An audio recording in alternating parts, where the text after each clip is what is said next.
start. Good afternoon everyone. Good afternoon sir. So we're going to sino po pwede magbasa? Magbasa. Manahan. This Santos is a public school teacher in Manila, earning 33,000 per month. She works 21 days with 5 hours of overtime and received a 1,000 pesos clothing allowance, non-taxable. Calculation daily at hour daily. Ang ginawa ko dito sa daily, binigay ko natin sa 21 days. So sabi po ay 1,207.40. Ito po po. Sa order rate naman ito, iyaano na po natin 1,570.40. Binigay ko na po natin sa daily. Sa number 2, computer assistance, people, and activities, solution. The assistance naman po, i-ano na po natin sa 0.5. I-ano po natin. Ita times po sa 33,000.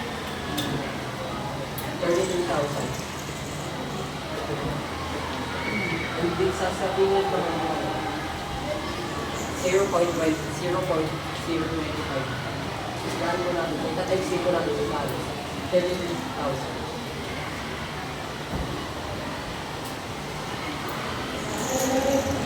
Kapag ibig naman po, 0.02.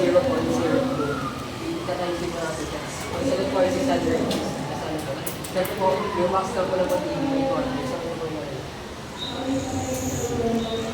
Complete overtime pay.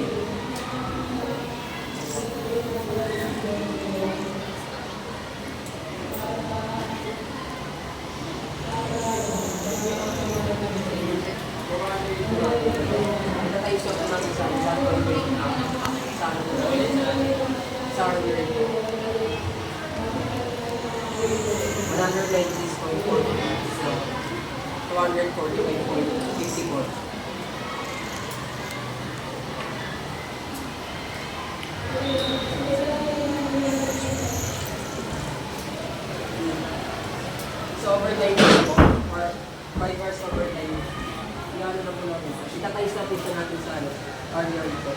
245.44 times 5. So, actually, 1,227.7. Number 4, letter may yourself as a mga yung ano naman po. Umamanlis lang po natin sa naman yung po. Pag nagtainis po.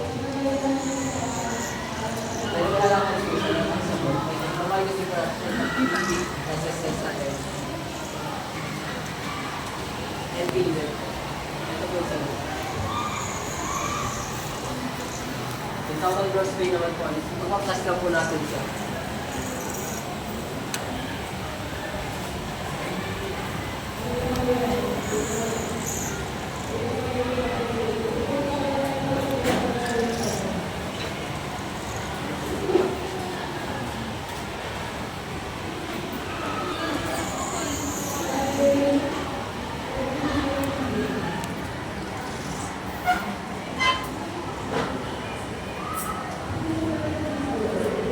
Overtime, iyan po natin, ipaklas po natin yung 32,000 sa overtime yung nasa kasi 70 kasi allowance lang nasa overtime. So,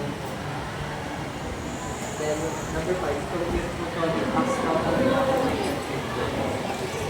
Ano nga ako? 5. Dahil po ng 32,000, yung total na niya po, 30, yun po sa dito po. Yun po sa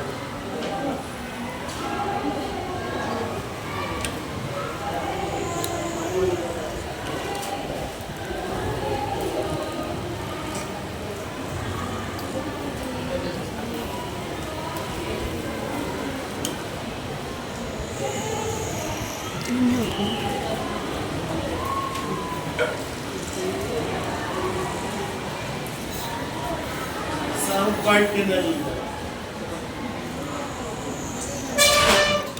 Tama.